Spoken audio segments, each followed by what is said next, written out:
ഹരിഹരൻ, നമ്മുടെ KN വീണ്ടും ഒരു പൊതു ചർച്ചയിലേക്ക് വന്നിരിക്കുകയാണ്. വളരെ അസാധാരണമായ രൂപത്തിലുള്ള ഒരുപാട് കമൻറ്റുകൾ KNുമായിട്ട് ബന്ധപ്പെട്ട് ഈയിടെ വന്നു. അദ്ദേഹം കോഴിക്കോട്ട് DYFIയുടെ ഒരു സമ്മേളനത്തിൽ വന്ദേ മാതരം ചരിത്രവും വർത്തമാനവും എന്നൊരു സെമിനാറിൽ സംസാരിക്കുമ്പോൾ അതിൻ്റെ പ്രവർത്തകരിൽ ഒരാൾ ചോദിച്ചൊരു ചോദ്യം, ഈ KN പോലുള്ള ആളുകൾക്ക് വേണ്ടിയിട്ട് സ്പേസ് കൊടുക്കേണ്ട കാര്യം നമുക്കെന്താണ്? അയാൾക്ക് പ്രസംഗിക്കാൻ വേണ്ടിയിട്ട് ആളുകളെ കൂട്ടേണ്ട പണിയാണോ DYFI ചെയ്യേണ്ടത്? അത് തീർച്ചയായും അതൊരു ഗൗരവമുള്ളൊരു ചോദ്യമാണ്. എന്തുകൊണ്ടെന്ന് വെച്ചാൽ, വന്ദേ മാതരം എന്ന് പറയുന്ന ഈ കൃതി, അപ്പോൾ ഈ വന്ദേ മാതരം സമീപകാലത്ത് നമ്മുടെ ഇന്ത്യൻ രാഷ്ട്രീയത്തിൽ വലിയൊരു കോലാഹലം ഉണ്ടാക്കി. വന്ദേ ഭാരത്തിന് അതിൻ്റെതായിട്ട് ദേശീയ പ്രസ്ഥാനത്തിൻ്റെ ഭാഗമാണ്, ദേശീയ സമരത്തിൻ്റെ ഭാഗമാണ്. പക്ഷേ വന്ദേ മാതരം അതിൻ്റെ ഫുൾ ടെക്സ്റ്റ് നോക്കിയാൽ അതിനകത്തൊരു മുസ്ലിം വിരുദ്ധതയുണ്ട്. മുസ്ലിം വിരുദ്ധതയുടെ ഒരു സമീപനമുണ്ട്. മാത്രമല്ല അത് ഈ ഹൈന്ദവ ആശയങ്ങൾ വലിയ തോതിൽ പ്രസരിപ്പിക്കുന്നുണ്ട്. ഹൈന്ദവ ദേശീയതയും ഇന്ത്യൻ ദേശീയതയും തമ്മിൽ ഏകീകരിക്കുന്ന ഒരു രാഷ്ട്രീയ സാംസ്കാരിക സമീപനം അതിനകത്തുണ്ട്. അതുകൊണ്ടാണ് ഈ വന്ദേ മാതരത്തിൻ്റെ ആദ്യ ഭാഗം മാത്രം എടുക്കുകയും അവസാന ഭാഗങ്ങൾ ഒഴിവാക്കുകയും ചെയ്യാൻ കോൺഗ്രസ് അത് ദേശീയ ഗാനമായിട്ട് തീരുമാനിച്ച സമയത്ത് ടാഗോറാണ്, രവീന്ദ്രനാഥ ടാഗോറാണ് പറഞ്ഞത് ആ ഭാഗം ഒഴിവാക്കുക എന്നുള്ളത്. കാരണം ഇന്ത്യയിലെ എല്ലാ ബഹുസ്വര സംസ്കാരത്തിൻ്റെ ഭാഗമായിട്ടുള്ള ഒരു ഒരു സംസ്കൃതിയിൽ അത് ആ നിലയ്ക്കുള്ള ഒരു ഹൈന്ദവ ഗാനം വേണ്ടതില്ല. അതുകൊണ്ട് അത് പിന്നെ ആദ്യത്തെ 2 സ്റ്റാൻസ മതി എന്ന് അങ്ങനെയാണ് തീരുമാനിച്ചത്. ഗാന്ധി അതിനകത്തുണ്ടായിരുന്നു, സരോജിനി നായിഡുണ്ടായിരുന്നു, അങ്ങനെ എല്ലാ പ്രധാനപ്പെട്ട ദേശീയ നേതാക്കളുമാണ് KICCയിൽ തീരുമാനിച്ചത്. ഇപ്പോൾ അതിൻ്റെ പൂർണ്ണഭാഗം ചൊല്ലിയേ പറ്റൂ എന്ന് നിർബന്ധിക്കുന്നുണ്ട് RSSും സംഘപരിവാറും. ഈ ഒരു അന്തരീക്ഷത്തിലാണ് KN ഈ വിഷയത്തെക്കുറിച്ച് സംസാരിക്കുന്നത്. അവിടെയാണ് ഈ ചോദ്യം ഉന്നയിക്കപ്പെടുന്നത്. അതിൻ്റെ അർത്ഥം വന്ദേ മാതരത്തെ സംബന്ധിച്ചുള്ള പഴയ ബങ്കിം ചന്ദ്ര ചാറ്റർജിയുടെയും RSSൻ്റെയും ഹിന്ദുത്വവാദികളുടെയും രാഷ്ട്രീയ സമീപനം നമ്മുടെ സംസ്കാരത്തിനകത്ത്, സാംസ്കാരിക രംഗത്ത് പൊതുവിൽ ആക്സെപ്റ്റ് ചെയ്യപ്പെട്ടോ എന്നുള്ളൊരു ചോദ്യം ഗൗരവമായിട്ട് ഇത് ഉയർത്തുന്നുണ്ട്. അത് തീർച്ചയായിട്ടും വന്ദേ മാതരത്തെക്കുറിച്ചുള്ള അഭിപ്രായം കൃത്യതയുള്ളതാണ്. അത് ഈ ബംഗാളിലെ വലിയ രൂക്ഷമായ ഒരു ഹിന്ദു മുസ്ലിം സംഘർഷത്തിൻ്റെ തുടക്കമിട്ട ഒരു കൃതിയും കൂടിയാണത്. ബങ്കിം ചന്ദ്രൻ അതിനകത്ത് പറയാൻ ശ്രമിക്കുന്നത് മുസ്ലിങ്ങൾക്കെതിരായ ഒരു ആക്രമണത്തിൻ്റെ ഒരു ആഹ്വാനം പോലെ സന്യാസി കലാപത്തിൻ്റെ ഒരു സന്യാസിമാർ പാടുന്ന പാട്ടായിട്ടാണ്. ഒരുപക്ഷെ ഹിന്ദുത്വയുടെ ഒരു എൻ്റെ തുടക്കകാലത്തുള്ള ഹിന്ദുത്വയുടെ ഒരു ആവിഷ്കാരമായിട്ട് തന്നെ തിരിച്ചറിഞ്ഞിട്ടുണ്ട് പലരും. അത് അങ്ങനെയാണെന്നുള്ളതുകൊണ്ട് തന്നെയാണ് ഇപ്പോൾ BJP ഗവൺമെൻറ് അതിനെ ഒരു വലിയ രീതിയിൽ കൊണ്ടുവരികയും നാട് മുഴുവനെ പാടുകയും എല്ലാ നിയമനിർമ്മാണ സഭകളിലും അത് ആലപിക്കണം എന്ന് നിർബന്ധിക്കുകയും ചെയ്യുന്നതിൻ്റെ കാര്യം. KNനെ സംബന്ധിച്ച് KN എത്രയോ വർഷമായിട്ട് ഈ സാംസ്കാരിക ഇടതുപക്ഷമായിട്ട് നിലനിൽക്കുന്ന ഒരാളാണ്. നിങ്ങൾ അദ്ദേഹവുമായി ചേർന്ന് പുസ്തകം എഴുതിയിട്ടുണ്ട്. അദ്ദേഹം പല രീതിയിൽ പലതരത്തിലുള്ള ട്രാൻസ്ഫോർമേഷൻ വന്നിട്ടുള്ളൊരു സാംസ്കാരിക പ്രവർത്തനമാണ് KN. കാരണം KNൻ്റെ ആദ്യകാലത്തെ വളരെ ശ്രദ്ധേയമായ 2 കൃതികൾ മുസ്ലിം സ്വത്തുമായി ബന്ധപ്പെട്ട വിമർശന പാഠങ്ങളായിരുന്നു. ശരിയത്ത് മിഥ്യയും യാഥാർത്ഥ്യം എന്നുള്ളത് ഒരു കൃതി, സ്വർഗം നരകം പരലോകം എന്നുള്ള വേറൊരു കൃതി. അത് രണ്ടും മുസ്ലിം സ്വത്വത്തിൻ്റെ വിമർശനമായിരുന്നു. സ്വർഗം നരകം പരലോകം വളരെ രൂക്ഷമായ വിമർശനമായിരുന്നു. പക്ഷേ പിന്നീട് പതുക്കെ ഈ ബാബറി മസ്ജിദ് തകർക്കപ്പെട്ട സംഭവം, ഇന്ത്യയിലെ ന്യൂനപക്ഷങ്ങൾ അരികുവൽക്കരിക്കപ്പെടുന്ന വിഷയം, ഗുജറാത്തിലെ വംശഹത്യ, കാന്തമാലിലെ വംശഹത്യ, ഇങ്ങനെ വന്ന ഒരുപക്ഷെ ഇന്ത്യയിൽ മുസ്ലിങ്ങൾക്കെതിരെ നടന്നിട്ടുള്ള സംഘപരിവാറിൻ്റെ ഭാഗത്തുണ്ടായ നിരന്തരമായ ആക്രമണങ്ങൾ, അതിൽ ഇടപെട്ടുകൊണ്ടും അതുപോലെ തന്നെ ഒരു ദളിത് പേഴ്സ്പെക്റ്റീവിൽ അംബേദ്കറേറ്റ് രാഷ്ട്രീയത്തിൻ്റെ ഒരു പരിസരത്ത് നിന്നുകൊണ്ടുള്ള അന്വേഷണങ്ങളും, അങ്ങനെയാണ് കാക്ക കുളിച്ചാൽ കൊക്കാകുമോ എന്ന ചോദ്യത്തെ മുൻനിർത്തിയിട്ട് അദ്ദേഹം വളരെ വളരെ മനോഹരമായിട്ട് ഈ കറുപ്പിൻ്റെ സൗന്ദര്യശാസ്ത്രം പോലുള്ള കൃതികളൊക്കെ എഴുതുന്നത്. ഞങ്ങൾ 1993 ബാബറി മസ്ജിദ് സംഘപരിവാർ തകർത്തതിന് ശേഷമുള്ള കാലത്ത് ഇന്ത്യയിലുണ്ടായ സവിശേഷമായ ഒരു സാമൂഹ്യ അവസ്ഥയിലാണ് ഞങ്ങൾ 2 പേരും ചേർന്ന് ഹിന്ദുത്വത്തിൻ്റെ രാഷ്ട്രീയ പരിണാമം പുസ്തകം എഴുതുന്നു. അത് വീണ്ടും ഞങ്ങൾ പുതുക്കി എഴുതാൻ വേണ്ടി ശ്രമിച്ചുകൊണ്ടിരിക്കുകയാണ്. അതിനുശേഷം വളരെ കൃത്യമായിട്ട് ഇന്ത്യയിലെ ഹിന്ദുത്വ ഫാഷിസത്തിനെതിരായ രാഷ്ട്രീയമായ അതിശക്തമായ വിമർശനങ്ങളും വിയോജിപ്പുകളും ഒക്കെ അദ്ദേഹം പ്രകടിപ്പിച്ചുകൊണ്ടിരിക്കുന്നത്. അത് CPM-നകത്ത് നിന്നുകൊണ്ടാണ്. പക്ഷേ ഇപ്പോൾ നമുക്ക് മനസ്സിലാകുന്ന ഒരു കാര്യം, CPIM-നകത്ത് വരുന്ന ചില പരിവർത്തനങ്ങളുടെ ഭാഗമായിട്ട് KN പോലുള്ള ആളുകൾക്കെതിരായ വിമർശനങ്ങൾ ആ പാർട്ടിക്കുള്ളിൽ തന്നെ വരുന്നുണ്ട്. ഈ ഒരു ചോദ്യം വന്നത്, KN-ഒക്കെ എന്തിനാണ് വേദി കൊടുക്കുന്നത്, അയാളൊക്കെ തിരിഞ്ഞു കുത്തില്ല എന്ന ചോദ്യം വരുന്നത് CPM-ൻ്റെ സംസ്ഥാന സെക്രട്ടേറിയറ്റ് അംഗങ്ങളും മറ്റു നേതാക്കളൊക്കെ ഉൾപ്പെടുന്ന ഒരു വാട്സാപ്പ് ഗ്രൂപ്പിലാണ്. അതിനകത്ത് ഒരു സഹാക്കൾ ചോദിക്കാം. സ്വാഭാവികമായിട്ടും CPM-ൻ്റെ ഉയർന്ന നേതാക്കളൊക്കെ അത് കണ്ടിട്ടുണ്ടാകും. കാരണം ആ ഗ്രൂപ്പിനകത്ത് സംസ്ഥാന സെക്രട്ടറി മുതൽക്ക് പുരോഗമന കലാസാഹിത്യ സംഘത്തിൻ്റെ ചുമതലയുള്ള സ്വരാജ് ഉൾപ്പെടെയുള്ള നേതാക്കളൊക്കെ ഉണ്ട്. അവരാരും അതിന് ആ നിലയ്ക്ക് മറുപടി പറയാൻ പോയിട്ടില്ല. ആകെ വന്ന മറുപടി KN തന്നെ പറഞ്ഞ മറുപടികളാണ് പലയിടത്തും ഇൻ്റർവ്യൂകളൊക്കെ ആയിട്ട്. പിന്നെ പുരോഗമന കലാസാഹിത്യ സംഘത്തിൻ്റെ ചില നേതാക്കൾ KN വീട്ടിൽ പോയിട്ട് അദ്ദേഹത്തെ ആശ്വസിപ്പിക്കുകയുണ്ടായി. അതെ, അദ്ദേഹം ചോദിച്ചൊരു ചോദ്യം, ജനാധിപത്യത്തിന്റെ അകത്തളങ്ങളിലും RSS കളി തുടങ്ങുന്നു എന്നൊരു ചോദ്യം. അതിന് മറുപടി ശരിയായ ചോദ്യമാണ്. കാരണം DYFI ചോദിച്ചിട്ടുണ്ട്. DYFI പോലെ പ്രസ്ഥാനത്തിനകത്ത് എങ്ങനെ RSSന്റെ ആശയങ്ങൾ വരുന്നുള്ള ചോദ്യമാണ്. പുരോഗമന കലാസാഹിത്യ സംഘത്തിനകത്ത് യഥാർത്ഥത്തിൽ ഒരു KN വിരുദ്ധത വളരെ മുമ്പേ ഉണ്ട്. PK പോക്കർ, KN തുടങ്ങിയവർക്കെതിരായിട്ടുള്ളൊരു വിമർശനം മുമ്പേ ഉണ്ട്. അത് കുറേ കൂടി വളർന്നിട്ടാണ് ഈ പുറത്തേക്ക് വരുന്നത്. KN പുരോഗമന കലാസാഹിത്യ സംഘത്തിൽ നിൽക്കുകയും ഞങ്ങളെപ്പോലുള്ളവർ പുറത്തു വരികയും ചെയ്തപ്പോൾ ഞാനും ഉമേഷ് ബാബുവിനെ പോലുള്ളവരും ആസാദൊക്കെ പുറത്തു വന്ന ഘട്ടത്തിൽ ഞങ്ങൾ KN-നെ വിമർശിച്ചിട്ടുണ്ട്. അത് MN വിജയൻ മാഷോട് എടുത്ത നിലപാടിൻ്റെ ഭാഗമായിട്ടാണ്. അത് രാഷ്ട്രീയമായ വിമർശനമാണ്. ഒരുപക്ഷെ VS-ന്റെ വിമർശനവും ആ നിലയിലാണ്. വാക്കുകളാണ് ഉപയോഗിച്ചത്. പക്ഷേ അത് രാഷ്ട്രീയമായ വിമർശനമായിട്ട് എനിക്ക് ഇപ്പോഴും തോന്നി. പാർട്ടിക്കുള്ളിലെ രണ്ട് നിലപാടിന്റെ ഭാഗമായിട്ട് വന്ന KN പിണറായി വിജയനെ കൂടെ ഉറച്ചു നിന്ന ഘട്ടത്തിൽ VS ഉന്നയിച്ച അത് രാഷ്ട്രീയ പാർട്ടിക്കകത്തുള്ള ഒരു തർക്കത്തിന്റെ ഭാഗമാണ്. രണ്ടുപേരും പാർട്ടിയുടെ ഭാഗമാണ്. അത്തരം വിമർശനങ്ങൾ ഉണ്ടായിട്ടുണ്ട്. പക്ഷേ ഹിന്ദുത്വ ഫാഷിസത്തിന്റെ ആശയങ്ങളെ ന്യായീകരിച്ചുകൊണ്ടുള്ള CPM-ന്റെ ഒരു വിമർശനം വരുന്നത് ഇപ്പോൾ വരുന്നത്. അത് CPM-നകത്ത് സംഭവിക്കുന്ന ഒരു പരിവർത്തനത്തിൻ്റെ ഭാഗമാണ്. കഴിഞ്ഞ കുറേ വർഷങ്ങളായിട്ട് CPM പതുക്കെ ഒരു ഹിന്ദു പാർട്ടിയായി മാറാൻ വേണ്ടി ബോധപൂർവമോ അബോധപൂർവമായ ശ്രമം നടത്തുന്നുണ്ട്. അതിൻ്റെ പല നേതാക്കളും വലിയ തോതിൽ ഇസ്ലാമോഫോബിയ പ്രചരിപ്പിക്കുന്നുണ്ട്. ഇപ്പോൾ വിജയരാഘവനെ പോലുള്ളവർ, MV ഗോവിന്ദനെ പോലുള്ളവരൊക്കെ വളരെ കൃത്യമായിട്ട് അണികൾക്ക് കൊടുക്കുന്ന മെസ്സേജ് മുസ്ലിങ്ങളെ ഇങ്ങനെ നമ്മൾ വലിയ തോതിൽ നിരന്തരം ആക്രമിച്ചുകൊണ്ടിരിക്കണം എന്നുള്ളതാണ്. വിജയരാഘവൻ്റെയൊക്കെ പ്രസംഗങ്ങളിൽ അതുണ്ട്. അപ്പോൾ മുസ്ലിങ്ങൾ ഒരുപക്ഷെ വെള്ളാപ്പള്ളി നടേശൻ്റെ CPM-ലെ ഒരു പ്രതിനിധിയെ പോലെയാണ് വിജയരാഘവൻ സംസാരിക്കാറ്. MV ഗോവിന്ദൻ മാഷും അങ്ങനെ തന്നെയാണ്. ഒരുപാട് പേരുണ്ട്. സ്വാഭാവികമായിട്ട് അവർക്ക് വരുന്നൊരു പരിവർത്തനമുണ്ട്. കാരണം ഇനി ഹിന്ദുത്വ ആശയങ്ങളുമായി ചേർന്ന് പോകുന്ന BJP-യോട് വലിയ കുഴപ്പമില്ലാത്ത രീതിയിലുള്ള ഒരു മൃദു ഹിന്ദുത്വ നിലപാടിലൂടെ മുന്നോട്ട് പോവുകയാണ് രാഷ്ട്രീയമായി ലാഭകരം എന്നാണ് അവർ തെറ്റിദ്ധരിച്ചിരിക്കുന്നത്. അതുകൊണ്ട് മുസ്ലിം സമൂഹത്തെ, മുസ്ലിം സമുദായത്തെ, മുസ്ലിങ്ങളെ പൊതുവിൽ ചാപ്പയടിക്കുന്ന രീതി ഇവർക്കുണ്ട്. ഇത് വരുന്നതോടുകൂടി KN പോലെ സമരോത്സുകമായ മതനിരപേക്ഷത കാത്തു സൂക്ഷിച്ച് ജീവിക്കുന്ന മനുഷ്യർക്ക് ഇതിനകത്ത് സ്പേസ് ഉണ്ടാവില്ല. അതവർ വലിയ കുറേ കാലമായിട്ട് അവർ ശ്വാസം മുട്ടി നിൽക്കുകയാണ്. ഇപ്പോഴും KN അത് തുറന്നു പറഞ്ഞു. എന്തുകൊണ്ടൊരു ജിഹാദി കമ്മ്യൂണിസ്റ്റ് എന്ന് വിളിക്കപ്പെടുന്നുള്ള KN തുറന്ന് വിശദീകരിച്ചിട്ടുണ്ട്.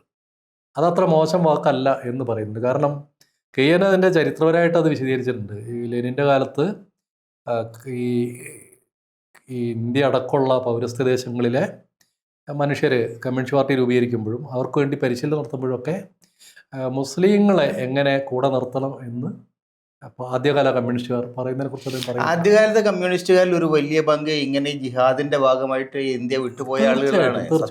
ആദ്യകാലത്തെ കമ്മ്യൂണിസ്റ്റുകാർ അങ്ങനെയാണ്. മൊഹാജിറുകൾ എന്ന് പറയുന്ന കൂട്ടർ ഇന്ത്യ വിട്ട് ബ്രിട്ടീഷ് സാമ്രാജ്യത്തിനോട് പിണങ്ങിയിട്ട് പുറത്തേക്ക് പോയ ആളുകളാണ്. അവരാണ് താഷ്കണ്ടിൽ എത്തിയത്. താഷ്കണ്ടിൽ രൂപീകരിച്ച കമ്മ്യൂണിസ്റ്റ് പാർട്ടിയിൽ ബഹുഭൂരിപക്ഷ ആളുകളും മുസ്ലിങ്ങൾ, അതിൻ്റെ സെക്രട്ടറി ഉൾപ്പെടെ മുസ്ലിങ്ങളായിരുന്നു, മുഹാജിറുകളായിരുന്നു. അപ്പോൾ ഈ മുസ്ലിങ്ങൾ തുടങ്ങി വെച്ച ഒരു പ്രസ്ഥാനമാണ്. പക്ഷേ കമ്മ്യൂണിസ്റ്റ് പാർട്ടി ഇന്ത്യയിൽ പിന്നെ ശക്തിപ്പെട്ടു വന്നപ്പോൾ അതിൻ്റെ നേതൃനിരയിൽ ഒരു മുസഫർ അഹമ്മദ് ഒഴികെ അതൊരു ബ്രാഹ്മണിക്കൽ പാർട്ടിയുടെ ലീഡർഷിപ്പ്. ആദ്യത്തെ നവരത്നങ്ങൾ ഞാൻ എപ്പോഴും ആലോചിക്കുന്ന ഒരു കാര്യമാണ്. നവരത്നങ്ങൾ എന്ന പേരിൽ CPM-ന്റെ ആദ്യത്തെ PB, അത് രത്നങ്ങൾ 2 നോൺ ബ്രാഹ്മിൺ രത്നങ്ങൾ മാത്രമേ ഉള്ളൂ. AKG അദ്ദേഹം കണ്ണൂരുകാരനാണ്, മറ്റൊന്ന് സുർജിത്ത്, അദ്ദേഹം സിഖുകാരനാണ്. ബാക്കിയുള്ളത് 7 പേരും ബ്രാഹ്മിൺസാണ്. അതാണ് ബ്രാഹ്മൺ ബോയ്സ്. അതാണ് അതിന്റെ സത്യാവസ്ഥ. അംബേദ്കർ വിളിച്ചതിൻ്റെ കാര്യം. അപ്പോൾ അത് ഇതിനകത്തൊരു സാംസ്കാരികമായിട്ട് മാത്രമല്ല, കേരളത്തിൽ ഇപ്പോൾ അടുത്ത കാലത്ത് സുനിൽ പി ഇളയിടത്തിനെ പോലുള്ളവരൊക്കെ മുന്നോട്ട് വയ്ക്കുന്നത്, പൂക്കാസയ്ക്കകത്ത് Sunil P Elayidam, M N Narayanan തുടങ്ങിയവർ മുന്നോട്ട് വയ്ക്കുന്ന ആശയങ്ങൾ പൂർണ്ണമായിട്ടും മൃദു ഹിന്ദുത്വ ആശയങ്ങളാണ്. ഒരു ഘട്ടത്തിൽ നമ്മുടെ പ്രളയം വന്ന ആദ്യത്തെ വർഷം, വലിയ പ്രളയം വന്ന ഘട്ടത്തിൽ പുരോഗമന കലാസാഹിത്യ സംഘം തീരുമാനിച്ചിരുന്നത് ഈ എല്ലാ ഗ്രാമങ്ങളിലും രാമായണ മാസം ആചരിക്കാനാണ്. പ്രളയം വന്നുകൊണ്ടാണ് നടക്കാതെ പോയത്. പ്രളയം വന്നിരുന്നില്ലെങ്കിൽ ഇവരെല്ലാം പോയിട്ട് രാമായണ മഹത്തായ കൃതിയാണ് എന്ന് പറയുമായിരുന്നു. ഏതാണ്ട് അതിനോട് അടുത്ത ഘട്ടത്താണ് കമ്മ്യൂണിസ്റ്റ് മാനിഫെസ്റ്റോയുടെയും മൂലധനത്തിൻ്റെയൊക്കെ വാർഷികങ്ങൾ വന്നുകൊണ്ടിരുന്നത്. മൂലധനത്തിൻ്റെ അത് പ്രസിദ്ധീകരിച്ചതിൻ്റെ വാർഷികമൊക്കെ ആ സമയത്താണ്. പക്ഷേ മൂലധനം ചർച്ച ചെയ്യാനല്ല, രാമായണം ചർച്ച ചെയ്യാനാണ് പൂക്കാസ തീരുമാനിച്ചത്. സത്യത്തിൽ കേശവദേവ് കേരളത്തിൽ ഇനി രാമായണം കത്തിക്കണം എന്ന് അതെ. ഞാൻ പുരോഗമന സാഹിത്യകാരനായിരുന്നു. രാമായണം ഇനി കത്തിക്കണമെന്ന് കേശവദേവ് പറഞ്ഞതിന് പിന്നാലെയാണ് രാമായണ മാസം തുടങ്ങാൻ വേണ്ടി സംഘപരിവാർ തീരുമാനിക്കുന്നത്. കാരണം ഇത് അതിനൊരു കൗണ്ടർ എന്നുള്ളതായിരിക്കും. ഇപ്പം എല്ലാവരും രാമായണം വായിക്കുന്ന തിരക്കിലാണ്. രാമായണമാണ് നമ്മുടെ ഒരു ഐഡിയലായ ഒരു കർക്കിടക മാസം കഷ്ടകാലത്തിന് രാമായണ മാസമായിട്ടാണ് വരുന്നത്. ഇടതുപക്ഷക്കാരും രാമായണം വായിച്ചുകൊണ്ടിരിക്കുകയാണ്. അപ്പം ഈ Sunil P Elayidam, M N Narayanan തുടങ്ങിയ ഹിന്ദുത്വ മൃദു ഹിന്ദുത്വവാദികളായ ആളുകളുടെ മുൻപിൽ പുരോഗമന കലാസാഹിത്യ സംഘം ഏറെക്കുറെ കീഴടങ്ങി കഴിഞ്ഞിട്ടുണ്ട്. അവിടെ കെ എൻ ഒരു അധികപ്പറ്റാണ്. കെ എൻ ഇനി അങ്ങനെ നിന്നു പോകാൻ പറ്റില്ല. അപ്പോൾ അതുകൊണ്ട് കെ എന് സ്വന്തം നിലപാടുകൾ പറയേണ്ട ഒരു അവസ്ഥ വന്നിട്ടുണ്ട്. പക്ഷെ അത് ദുഃഖകരമാണ്. കാരണം തൻ്റെ ജീവിതത്തിൽ മതനിരപേക്ഷത പൂർണ്ണമായിട്ട് പാലിക്കുകയും സമരോത്സുകമായ മതനിരപേക്ഷ ആശയങ്ങൾ നിരന്തരം എല്ലാ ദിവസവും പോയിട്ട് 2-3 സ്ഥലത്ത് പോയി പ്രസംഗിക്കുകയും ആരോഗ്യ പ്രശ്നങ്ങൾ വകവയ്ക്കാതെ പോയിട്ട് ഫാസിസത്തിനെതിരെ ആശയപരമായ യുദ്ധം ചെയ്യുകയും ചെയ്യുന്ന ഒരു മനുഷ്യനെ സംബന്ധിച്ച് ഇത് ഇങ്ങനെ ഒരു വെളിപ്പെടുത്തൽ നടത്തേണ്ടി വരുന്നത് വേദനാകരം. അല്ല, ഇത് ഈ DYFക്കാരൻ്റെ ഒരു പ്രശ്നം മാത്രമല്ല. അദ്ദേഹം എന്തുകൊണ്ടാണ് എഴുതിയത് എനിക്കറിയില്ല. പക്ഷേ സമീപകാലത്താണ് PK പോക്കറുടെ ആത്മകഥ എരിക്കിന്തി എന്നുള്ള പുസ്തകം പ്രസിദ്ധീകരിപ്പിച്ചു. അതിനകത്ത് പോക്കർ പറയുന്നൊരു കാര്യം, ഈ കാലിക്കറ്റ് യൂണിവേഴ്സിറ്റിയുടെ ബസ് സ്റ്റാൻഡിൽ വെച്ചിട്ട് ഷംസാദ് ഹുസൈൻ പുള്ളിയെ കണ്ടു. ബസ്സിൽ വരുന്ന സമയത്ത് ചോദിച്ചു, മാഷേ 5 ഇനീഷ്യലുള്ള ആളാണല്ലോ നിങ്ങൾ. അപ്പോൾ ഇത് ഇയാൾക്കിത് പിടികിട്ടില്ല, എന്ത് 5 ഇനീഷ്യൽ? അപ്പോൾ KENPK പോക്കർ, ഇതാണ് പിന്നെ സംഗതി. അപ്പോൾ രണ്ടുപേരും ഒരു പ്രത്യേക സമുദായക്കാരാണ്, രണ്ടുപേരും ഒരേ ആശയക്കാരാണ്. അപ്പം ആ നിലയിൽ അദ്ദേഹത്തെ ഈ 2 കൂട്ടരെയും ഒന്നിച്ച് കംപ്ലീറ്റ് ആയിട്ട് ഒരു താറടിക്കുന്ന ഒരു രീതിയിലുള്ള ഒരു സമീപനം വന്നു. അപ്പം അത് കുറേ കാലങ്ങളായിട്ടുള്ളൊരു സംഗതിയായിട്ടാണ് എനിക്ക് തോന്നുന്നത്. എന്തുകൊണ്ടാണ് ആ തരത്തിലുള്ള വളരെ ഇതിനെ ഒരു ഇസ്ലാമോഫോബിക് ആയിട്ടൊരു കൾച്ചർ എന്ന് തന്നെ പറയേണ്ടതായിട്ട്? കാരണം രണ്ടുപേര് രാഷ്ട്രീയമായ നിലപാടുകളുടെ അടിസ്ഥാനത്തിൽ, ചിന്താപരമായ നിലപാടുകളുടെ അടിസ്ഥാനത്തിൽ യോജിച്ച് നിൽക്കുമ്പോൾ അവർ മതത്തിൻ്റെ അടിസ്ഥാനത്തിൽ പ്രത്യേകമായിട്ട് ഒന്നിച്ച് എന്താ പറയുക ഒരു ഇതാക്കുന്നത്, അത് ഇടതുപക്ഷത്തുള്ള വളരെ പ്രധാനപ്പെട്ട ആളുകൾ തന്നെ അതിന് പിന്നിലുണ്ടായിരുന്നത്. അല്ല, ഇടതുപക്ഷം എന്ന് പറയുന്നതിനകത്തുള്ളൊരു പരിമിതി. കാരണം ഇന്ത്യയിലെ ഇടതുപക്ഷം ഒരിക്കലും ന്യൂനപക്ഷങ്ങളുടെ പ്രശ്നങ്ങളെ ഗൗരവമായിട്ട് ഒരു കാലത്തും കണ്ടിട്ടില്ല. അവർ ന്യൂനപക്ഷങ്ങൾ വോട്ട് ബാങ്കായി കണ്ടിട്ടുണ്ട്. പക്ഷേ വോട്ട് ബാങ്കായി കാണുന്നതിനപ്പുറം അവരുടെ സംസ്കാരത്തിൻ്റെ പ്രശ്നങ്ങൾ, അവരുടെ ജീവിത ബുദ്ധിമുട്ടുകൾ, അവരുടെ സ്വത്വത്തിൻ്റെ പ്രശ്നങ്ങളൊന്നും സീരിയസ് ആയി എടുത്തിട്ടില്ല. ഞങ്ങൾക്ക് വോട്ട് ചെയ്തോ എന്ന് പറയുന്നതിനപ്പുറം.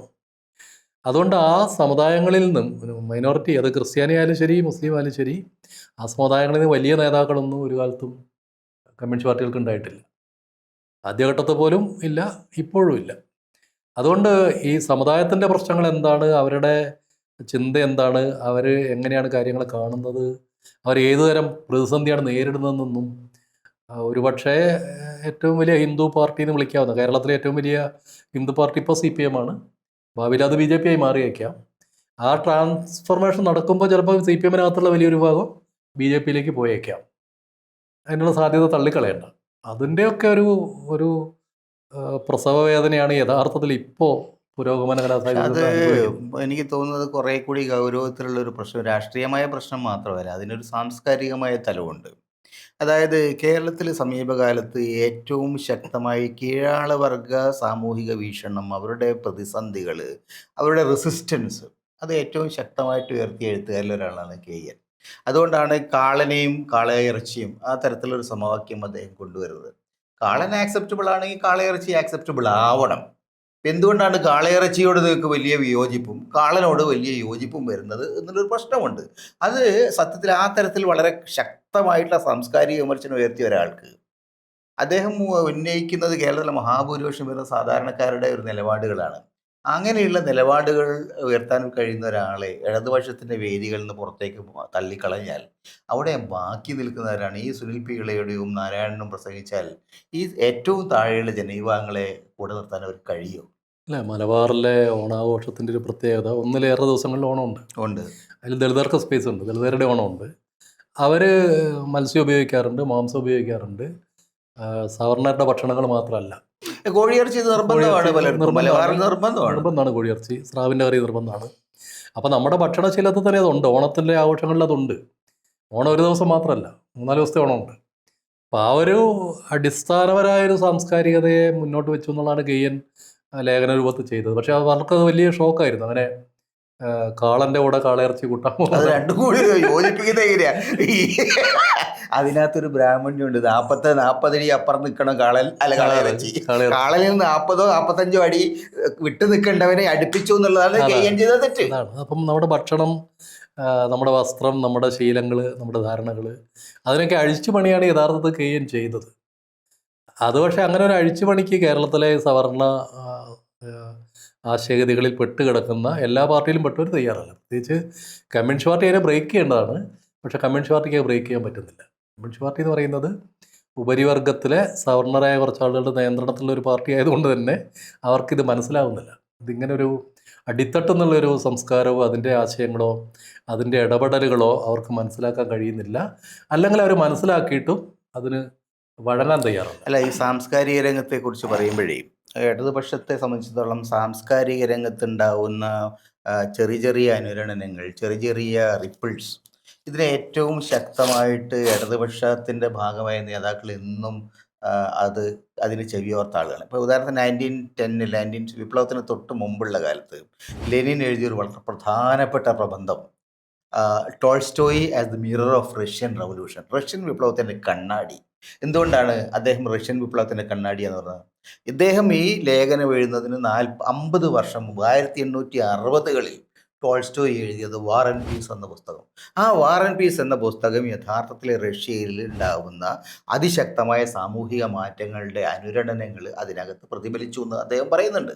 അതുകൊണ്ടാണ് റഷ്യൻ വിപ്ലവത്തിൻ്റെ പിൽക്കാലത്ത് റഷ്യയിൽ കർഷകരുടെ അതുപോലെ തന്നെ മറ്റ് ജനവിഭാഗങ്ങളുടെ ശക്തമായ റെസിസ്റ്റൻസ് ഉയർന്നു വന്നതിൻ്റെ ആദ്യ കിരണങ്ങൾ അതിനകത്തുണ്ടായിരുന്നു. അതേ തരത്തിൽ ഈ ഒരു സാംസ്കാരിക മേഖലയിൽ ഉണ്ടാവുന്ന കെയ്യനെ പോലുള്ള ആളുകൾ ഇന്ന് അനുഭവിക്കുന്ന പ്രതിസന്ധികൾ, അവർ അതിനോട് റിയാക്ട് ചെയ്യാൻ ഫോഴ്സ്ഡ് ആവുന്നൊരവസ്ഥ യഥാർത്ഥത്തിൽ കേരളത്തിലെ കമ്മ്യൂണിസ്റ്റ് പാർട്ടിയുടെ നേതൃത്വം ആ നിലയിൽ ചരിത്രപരമായ പശ്ചാത്തലത്തിൽ പരിഗണിക്കും എന്ന് പ്രതീക്ഷിക്കേണ്ടതല്ല. കാരണം സാംസ്കാരിക രംഗത്തുള്ള ഒരു ഇടപെടൽ എല്ലാ കാലത്തും കമ്മ്യൂണിസ്റ്റുകാരുടെ ഏറ്റവും പ്രധാനപ്പെട്ട അസറ്റായിരുന്നു നമ്മുടെ നാട്ടിൽ. അല്ല, അങ്ങനെ ഒരു കാലം ഉണ്ടായിരുന്നു. പക്ഷെ അത് അവസാനിച്ചിട്ടുണ്ട്. നമ്മളെ ഇപ്പോഴും കമ്മ്യൂണിസ്റ്റ് പാർട്ടിയുടെ സാംസ്കാരിക ഇടപെടൽ എന്ന് പറയുന്നത് KPSCയുടെ നാടകങ്ങളും പാട്ടുകളും മാത്രമേ നിൽക്കുകയാണ്. അതിനുശേഷം അങ്ങനെയുള്ളൊരു സംഗതി കമ്മ്യൂണിസ്റ്റ് പാർട്ടിക്ക് പറയാനില്ല. പുതിയ കാലത്ത് ഇപ്പം 1984 ശേഷം, 84 മുതൽ BJP രൂപപ്പെട്ടതിന് ശേഷം അത് രാഷ്ട്രീയത്തിൻ്റെ കേന്ദ്രത്തിലേക്ക് അയോധ്യ പ്രശ്നം പതുക്കെ പതുക്കെ കൊണ്ടുവന്നതിന് ശേഷമൊക്കെയുള്ള മുസ്ലിങ്ങളുടെ അരികുവൽക്കരിക്കപ്പെടൽ ഒരു പ്രധാന വിഷയമായിട്ട് ഇപ്പോഴും കമ്മ്യൂണിസ്റ്റ് പാർട്ടിക്ക് തോന്നുന്നില്ല. ഒരുപക്ഷെ സീതാറാം യെച്ചൂരി ഒഴിച്ചുള്ള ഒരു കമ്മ്യൂണിസ്റ്റ് നേതാവ് ഇന്ത്യയിൽ ഫാഷിസം ഉണ്ട്, അല്ലെങ്കിൽ ഇന്ത്യ നേരിടുന്ന ഒരു ഫാസിസ്റ്റ് ഭീഷണിയാണെന്ന് പറഞ്ഞിട്ടില്ല. ഇപ്പോഴും നവഫാസിസം, വർഗീയത എന്നൊക്കെ പറഞ്ഞ് കളിക്കുകയാണ്. ഇതൊരു 98 മുതൽക്ക് വളരെ കൃത്യമായിട്ട് ഭരണതലത്തിൽ, സാംസ്കാരിക മേഖലയിൽ, സാമൂഹിക തലത്തിലൊക്കെ BJP അതിൻ്റെ പിടിമുറുക്കി എന്നുള്ളത് ആർക്കും അറിയാവുന്ന കാര്യമാണ്. ഹിന്ദുത്വം ആ നിലയ്ക്ക് ശക്തിപ്പെടുകയും അധികാരം ഉറപ്പിക്കുകയും ചെയ്തതാണ്. 2016 മുതൽക്ക് വളരെ കൃത്യമായിട്ട് അവർക്ക് അതിൻ്റെ ഒരു ഇംപ്ലിമെൻറ്റേഷൻ സാധിച്ചിട്ടുണ്ട്. അത് ആ ഗൗരവത്തിൽ കമ്മ്യൂണിസ്റ്റ് പാർട്ടിക്ക് കാണാൻ കഴിഞ്ഞിട്ടില്ല. ഈ BJP അധികാരത്തിലേറിയതിൻ്റെ, ഹിന്ദുത്വ രാഷ്ട്രീയം പിടിമുറുക്കിയതിൻ്റെ ദുരന്തം ഏറ്റവും കൂടുതൽ അനുഭവിക്കുന്നത് മുസ്ലിങ്ങളും ക്രിസ്ത്യാനികളും ദളിതരുമാണ്. അതിൻ്റെ ഗ്രാവിറ്റി എത്ര എന്ന് KN എഴുത്തിലൂടെയും പ്രസംഗത്തിലൂടെയും നിരന്തരം പറഞ്ഞുകൊണ്ടിരിക്കുകയാണ്. പക്ഷേ അദ്ദേഹം നിൽക്കുന്ന പാർട്ടിക്കോ അദ്ദേഹം പ്രവർത്തിക്കുന്ന സാംസ്കാരിക സംഘടനയ്ക്കോ അത് ബോധ്യപ്പെടുന്നില്ല. ഇതാണെങ്കിലേ കോൺട്രഡിക്ഷൻ. സംഘർഷം അതെ. എന്ന് പറയുന്നത്. സംഘർഷം. കെ എൻ അനുഭവിക്കുന്ന സംഘർഷം അതാണ്. അതിന് പുറത്തേക്ക് പോകാൻ, വേറൊരു തലത്തിലേക്ക് പോകാൻ കെ എന് ബുദ്ധിമുട്ടുകളുണ്ട്. കാരണം ജിഹാദി കമ്മ്യൂണിസം ഒരു പദത്തെ പിടിച്ചിട്ട് വലിയ ഫേസ്ബുക്ക് ക്യാമ്പയിൻ തുടങ്ങിയത് ഹിന്ദു ഐക്യവേദിയുടെ നേതാവ് RV ബാബുവാണ്. അപ്പോൾ അപ്പുറത്തൊരു വലിയ ഹിന്ദുത്വ ശക്തികൾ ഇങ്ങനെ നോക്കി നിൽക്കുകയാണ്. അവർ അതിശക്തരാണ്, അവർക്ക് ഭരണാധികാരമുണ്ട്, മാധ്യമ പിൻബലമുണ്ട്, കായികശേഷിയുണ്ട്. അവരിൽ നിന്ന് ഇങ്ങനെയുള്ള ബുദ്ധിജീവികളൊക്കെ സംരക്ഷിക്കേണ്ട ആളുകളാണ് ഇപ്പോൾ അവർ തിരിഞ്ഞു കുതൂലയും ചോദിക്കുന്നത്. ഒരു വലിയ പ്രതിസന്ധിയുണ്ട്. ആ പ്രതിസന്ധി എങ്ങനെയാണ്, ഇത് കെ എൻ്റെ വ്യക്തിപരമായ പ്രതിസന്ധിയല്ല, ഇതൊരാശയത്തിൻ്റെ പ്രതിസന്ധിയാണ്, ഒരു സാംസ്കാരിക സമരത്തിൻ്റെ പ്രതിസന്ധിയാണ്. അതിനെ എങ്ങനെയാണ് CPM അടക്കമുള്ള പാർട്ടികൾ കാണുന്നത്, മലയാളികൾ എങ്ങനെയാണ് കാണുന്നത് ഒരു പ്രശ്നമാണ്. യഥാർത്ഥത്തിൽ താങ്കളെപ്പോലുള്ള ആളുകൾ ഒരുപാട് പേര് ഇടതുപക്ഷത്ത് ഈ കൃത്യമായിട്ടുള്ള രാഷ്ട്രീയ നിലപാടുകൾക്ക് വേണ്ടി ഫൈറ്റ് ചെയ്തിട്ട് പുറത്തേക്ക് പോരേണ്ടി വന്നിട്ടുണ്ട്. KEN അടക്കമുള്ള ആളുകൾ അതിനകത്ത് ഇപ്പോഴും നിലനിൽക്കാൻ ശ്രമിക്കുന്നുണ്ട്. പക്ഷെ പാർട്ടി ഈ ഗൗരവമുള്ള പ്രതിസന്ധിയെ കാണുന്നതായിട്ട് അല്ലെങ്കിൽ അതിനെ അഡ്രസ്സ് ചെയ്യാൻ ശ്രമിക്കുന്നതായിട്ട് നമുക്ക് ബോധ്യപ്പെടുന്നില്ല. അപ്പം അതുകൊണ്ട് അൾട്ടിമേറ്റ്ലി ഇടതുപക്ഷത്തിനകത്ത് സാംസ്കാരിക രംഗത്ത് കീഴാള സമൂഹങ്ങളുടെ ശബ്ദം പൂർണ്ണമായിട്ടും അടിച്ചമർത്തപ്പെടുന്ന ഒരു കാലമാണോ വരാൻ പോകുന്നത്? നമ്മൾ ഇടതുപക്ഷം എന്ന് പറഞ്ഞ് നിൽക്കുന്ന അല്ലെങ്കിൽ അങ്ങനെ കാണുന്ന പല സംവർഗങ്ങളും അങ്ങനെയല്ല എന്നുള്ളതാണ് ആദ്യം തിരിച്ചറിയേണ്ടത്. CPM അങ്ങനെ ഒരു ഇടതുപക്ഷ പാർട്ടിയാണെന്നോ വിപ്ലവ പാർട്ടിയാണെന്നുള്ള തെറ്റിദ്ധാരണയ്ക്ക് ഇനി ഒരു അടിസ്ഥാനമില്ല. CPI അതിൻ്റെ ഇടതുപക്ഷ ബോധ്യങ്ങളും മൂല്യങ്ങളൊക്കെ ഉപേക്ഷിച്ചിട്ട് എത്രയോ കാലം, അതൊരു ഒരു ഒരു സാധാരണ രാഷ്ട്രീയ പാർട്ടി എന്നുള്ള അഭിപ്രായം ഇടതുപക്ഷ മൂല്യങ്ങളായിട്ട് ബന്ധമൊന്നുമില്ല. അതുകൊണ്ട് ഇതിനകത്ത് നടക്കുന്ന സമരങ്ങൾ കുറേ കൂടി മെച്ചപ്പെട്ട ഒരു ഇടതുപക്ഷ നിലപാടുകളുള്ള പ്രസ്ഥാനങ്ങൾക്ക് വേണ്ടി, പല രീതിയിലുള്ള പ്രസ്ഥാനങ്ങൾക്ക് വേണ്ടി വ്യക്തികളും സംഘങ്ങളും നടത്തുന്ന സമരങ്ങൾ വികസിച്ചു വരികയും അത് ഭാവിയിലൊരു കമ്മ്യൂണിസ്റ്റ് പാർട്ടിയായിട്ട് രൂപപ്പെടുകയും ചെയ്യാന്നുള്ള പോംവഴിയാണ് ഞാനടക്കമുള്ളവർ കാണുന്നത്. അതിനുള്ള സാധ്യത ഞാൻ കാണുന്നുണ്ട്. കേരളത്തിൽ അതിനുള്ള സാധ്യത വളരെ ശക്തമാണ്. ഇപ്പം തന്നെ കേരളത്തിൽ നിയമസഭയ്ക്കകത്ത് 4 വിമതരുണ്ട്. മുൻ CPMകാരായിരുന്ന ആളുകളാണ് 4 വിമതരായി നിൽക്കുന്നത്. BJPക്ക് 3 പേരേ ഉള്ളൂ. അപ്പോൾ ഇതിൻ്റെ ഒരു സ്വഭാവം നമ്മൾ കാണുന്നത് കേരളീയ സമൂഹത്തിനകത്ത് ഇടതുപക്ഷത്തെക്കുറിച്ചുള്ള ധാരണകൾ, കാഴ്ചപ്പാടുകൾ ഒക്കെ മാറി മറിഞ്ഞുകൊണ്ടിരിക്കുകയാണ്. അത് ശരിയായ ഒരു ദിശയിലേക്ക് എത്താനുള്ള ആശയ സമരങ്ങൾ തീർച്ചയായിട്ടും മുന്നോട്ട് കൊണ്ടുപോകേണ്ടതുണ്ട്. അത് നടക്കുമെന്ന് ഞാൻ പ്രതീക്ഷിക്കുന്നു. ഏതായാലും ഞാൻ 80കളിൽ KEN കാണുമ്പോൾ അദ്ദേഹത്തിൻ്റെ പേര് KEN കുഞ്ഞഹമ്മദ് എന്നായിരുന്നു. പിന്നീട് ഈ പാമ്പ് ഉറയൂരുന്ന വരി KEN എന്ന് മാത്രമായി അദ്ദേഹം കുഞ്ഞഹമ്മദിനെ ഒഴിവാക്കി. പക്ഷേ ആ കുഞ്ഞഹമ്മദ് ഇപ്പോഴും അദ്ദേഹത്തെ പിന്തുടർന്ന് വേട്ടയാടുന്നുണ്ടെന്ന് എനിക്ക് പലപ്പോഴും തോന്നുന്നു. എന്തിനാ സത്യത്തിൽ അങ്ങനെ ഒരു ആവശ്യം ഉണ്ടായിരുന്നു? ഫുൾ പേര് തന്നെയായിരുന്നില്ല നല്ലത്? അല്ല, അത് ഫുൾ പേര് ഉപയോഗിച്ചാലും ഇല്ലെങ്കിലും KEN കുഞ്ഞഹമ്മദ് തന്നെയാണ് ശത്രുക്കൾ പറയുന്നത്. മിത്രങ്ങളെ സംബന്ധിച്ച് അവർക്കൊരു അഭിപ്രായമില്ല, അവർ വെറുതെ നിൽക്കുക. കാരണം നമ്മൾ നമ്മുടെ ഐഡന്റിറ്റിയെ വിട്ട് കളഞ്ഞുകൊണ്ടോ അതിനെ മറച്ചു വെച്ചുകൊണ്ടോ അതിലെ മറക്കാൻ ശ്രമിച്ചുകൊണ്ടോ യഥാർത്ഥത്തിൽ ഈ ഒരു സൊസൈറ്റിയിൽ മുമ്പോട്ട് വന്ന് കഴിയില്ല. ഏതായാലും ശരി, CPM തിരുത്തുവോ KEN മാറേണ്ടി വരുമോ എന്നുള്ളത് നമുക്ക് കാത്തിരുന്ന് കാണാം.